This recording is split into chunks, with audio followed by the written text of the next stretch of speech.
अब अपन देखते हैं विविधता में एकता, यानी इसको अंग्रेजी में कहते हैं यूनिटी इन डाइवर्सिटी। देखिए, भारत अपने आप में विविधताओं वाला देश है, यानी यहाँ पर हर क्षेत्र, हर जगह पर, हर भौगोलिक स्थिति, हर चीज के अंदर विविधता पाई जाती है। उसके बावजूद भी हमारी राष्ट्रीयता यानी राष्ट्र के प्रति भावना इतनी प्रबल है कि हम सब एक हैं और भारत देश के लिए बिल्कुल एकता के लिए कुछ भी कर सकते हैं। यानी इस भावना को हमें समझने के लिए सबसे पहले अपन देखते हैं कि हमारी किस किस तरीके से विविधताएं है। तो सबसे पहले अपन देखते हैं कि विविधताएं आती क्यों है। तो इसका मूल कारण अगर अपन खोजने की कोशिश करें तो धरती पर या भारत में जो विविधताएं हैं इसका मूल कारण भूगोल है। अब भूगोल में क्या होता है कि धरती है वो नारंगी की तरह पिचकी हुई है, अक्षांश है, देशांतर है, कहीं गर्मी ज्यादा पड़ती है, सर्दी है, बारिश है, ये मात्रा है, मरुस्थल है, पहाड़ है वगैरह ये है। तो अपन देखते हैं कि जैसे अपना हमारा दक्षिणी भारत है, अब दक्षिणी भारत में गर्मी ज्यादा पड़ती है तो वहां का जो वेशभूषा, फसलें, गर्मी क्या है, लावे से जो काली मिट्टी आई तो फसलें सारी काली मिट्टी के हिसाब से होगी, गर्मी के हिसाब से पकेगी। पसीना ज्यादा होता है तो वो लुंगी पहनते हैं, ये भाषा उस हिसाब से हो गई। तो सारा का सारा चीज भूगोल ने तय किया।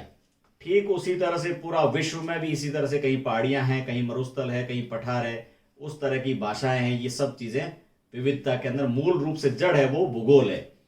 अब इसके बाद में देखते हैं इस भूगोल के कारण कैसी कैसी विविधताएं आ गई। हम देखते हैं फसल के अंदर विविधता। हम देखते हैं कि कुछ ऐसी फसलें हैं जैसे गेहूं चावल पंजाब में ही होता है, चाय आसाम में होती है, बाजरा वगैरह ये राजस्थान में होता है, नारियल वगैरह देखें उधर तमिलनाडु, केरला, कर्नाटक में होता है। तो ये चीजें फसल की विविधता यानी फसल के अंदर जो वेरिएशन या अलगावपन है। इसी के साथ में अपन देखते हैं कि कुछ त्योहार, जो अधिकतर त्योहार है हमारे फसल को बोने या फसल को काटने वाली खुशी के अंदर मनाए जाते हैं।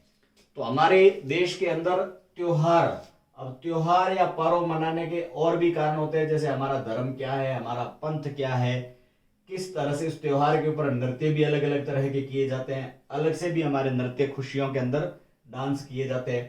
तो त्योहार है वो इन चीजों से। त्योहार में देखें तो धर्म के आधार पे अपन त्योहार देखते हैं। तो हो गया होली, दीपावली, ये हिंदू धर्म के त्योहार हो गए। मुस्लिम त्योहार के ईद उल फितर, ईद उल जुहा, मुहर्रम, ये मुस्लिम समाज के त्योहार हो गए। ईसाइयों के त्योहार जैसे क्रिसमस, गुड फ्राइडे, ये ईसाइयों के त्योहार हो गए। बैसाखी सिख धर्म का त्योहार हो गया। इस तरह से धर्म के आधार पे त्योहार है। राष्ट्रीय त्योहार हमारे 15 अगस्त, 26 जनवरी और 2 अक्टूबर, ये हमारे राष्ट्रीय दिवस है। तो इस तरह से त्योहार है वो धर्म के आधार पे है। या फिर अपन देखते हैं कुछ विशेष क्षेत्रों में, जैसे बंगाल, जो बंगाली वाला प्रभाव है, जैसे चाहे बिहार है, आसाम है, इन क्षेत्रों में, बंगाल, पश्चिम बंगाल के चारों तरफ एक क्षेत्र के अंदर दुर्गा पूजा है वो बहुत ही महत्वपूर्ण त्योहार है। इसी तरह से देखते हैं अपन पहनावे में देखते हैं कि पंजाब का पहनावा अलग होता है, यानी इस तरह से सरदार जी की जो पगड़ी वो दिखती है उसमें। उसी तरह से अपन केरल वगैरह में उधर देखते हैं कि लुंगी और शर्ट वाले, यानी वो लुंगी है कंपलसरी है, पसीना बहुत ज्यादा होता है इसलिए। कहीं पे देखते हैं बंगाल की तरफ धोती की स्टाइल में महिलाओं की वेशभूषा होती है, आधुनिक वेशभूषा में पैंट और शर्ट आता है। इस तरह से अलग अलग तरह का पहनावा होता है। फिर देखते हैं अपन हमारे धर्म और पंथ। देखो, ये अपना एक बिलीफ सिस्टम होता है, विश्वास कि लोगों को किस को मानने से क्या समझ में आता है। तो इस आधार पे हमारे अलग अलग धर्म हैं, हिंदू धर्म, मुस्लिम धर्म, ईसाई, सिख, जैनिज्म। इस तरह से भारत में लगभग सभी प्रकार के धर्म है वो धर्मों के लोग पाए जाते हैं। फिर धर्म के आगे भी हर धर्म के आगे विभाजन है, यानी धर्म में भी अलग अलग से पंथ बने हुए हैं। तो इस तरह से धर्म और पंथ के अंदर विविधता पाई जाती है। फिर अपन देखते हैं नृत्य, यानी कुछ डांस होते हैं, जैसे अब राजस्थान में गणगौर है, घूमर है, ये विशेष डांस है, त्योहार, नृत्य है। उसी तरह से पंजाब में देखते हैं भांगड़ा, गुजरात में देखते हैं गरबा। उसी तरह से हम बिहार में देखते हैं तो लट्टी और चोखा यानी चोखा लट, ये बिहार का मुख्य एक नृत्य है। तो इस तरह से नृत्य। आसाम में देखते हैं बिहू या बिच्छू, ये नृत्य आसाम का नृत्य है।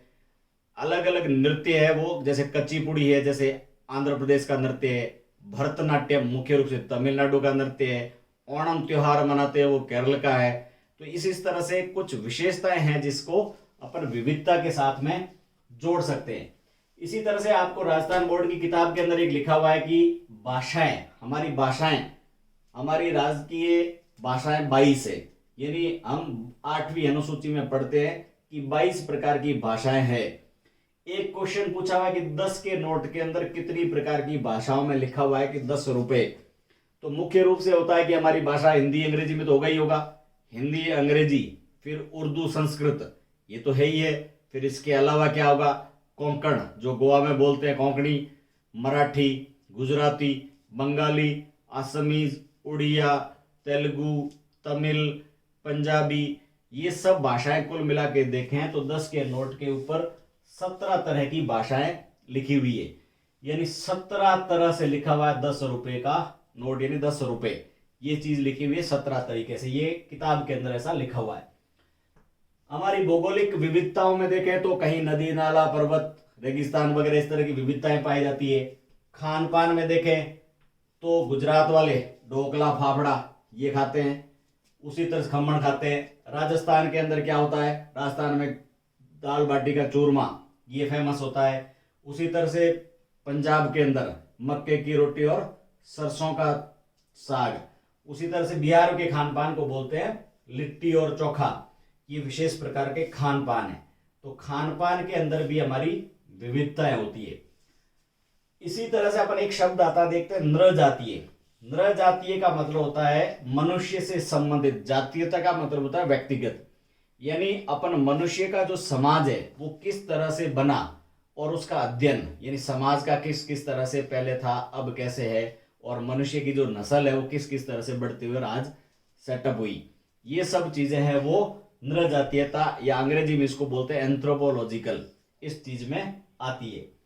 इसके बाद में अपन देखते हैं कि इन सब विविधताओं के बावजूद भी भारत में एकता है, यानी भारत की जो राष्ट्रीयता है उसको इंगित करने वाले कौन कौन से कारक है। तो सबसे पहले तो मैंने एक वीडियो अलग से बनाया जिसमें पूरे भारत के जितने भी राष्ट्रीय प्रतीक है वो चाहे किसी भी क्षेत्र का और पंथ का मानने वाला है, तो भारत के जो राष्ट्रीय प्रतीक है वो सबके लिए समान है। अब देखते हैं कि और क्या चीजें हैं जो हमें एकता में बांधती है। जैसे भौगोलिक बनावट, तो भारत की जो बनावट देखें तो एक तरफ से अरब सागर, बंगाल की खाड़ी, हिमालय, इधर रेगिस्तान, इस तरह से बंद है, इसको भारतीय प्रायद्वीप कहते हैं। तो भारतीय प्रायद्वीप अपने आप में एक भौगोलिक एकता में बांधने वाली चीज है। फिर देखते हैं हमारा स्वतंत्रता संग्राम। तो स्वतंत्रता संग्राम में भारत में किसी भी जाति धर्म क्षेत्र का था तो स्वतंत्रता संग्राम एक साथ में मिलकर और लड़ा। अच्छे अच्छे राजा महाराजा हुए, उन्होंने भी राष्ट्रीयता के अंदर, राष्ट्रीय स्वतंत्रता संग्राम के अंदर सहयोग किया। फिर देखते हैं हमारा संविधान। अब हमारा संविधान ये कहता है कि भारत के समस्त नागरिक कानून के समक्ष समान है, यानी संविधान हमारे भारत के नागरिकों को एकता में बांधने वाला सूत्र है। उसी तरह से सांस्कृतिक एकता, चाहे हम अलग अलग धर्म के हैं, अलग अलग त्योहार मनाते हैं, लेकिन हम सब ये सब चीजें मिल के मनाते हैं, एक दूसरे को बधाई देते हैं, हर धर्म पर्व पे सब लोग खुश होते हैं और एक दूसरे को बधाइयां देते हैं। उसी तरह से देखते हैं क्षेत्रीय अंतर्निर्भरता, जैसे राजस्थान के लोग यूपी पे निर्भर है, आम हमारा उधर से आता है, कहीं से आता है, चावल कहीं से मिलता है, मसाले दक्षिण से मिलते हैं, गेहूं पंजाब यूपी हरियाणा से मिलता है।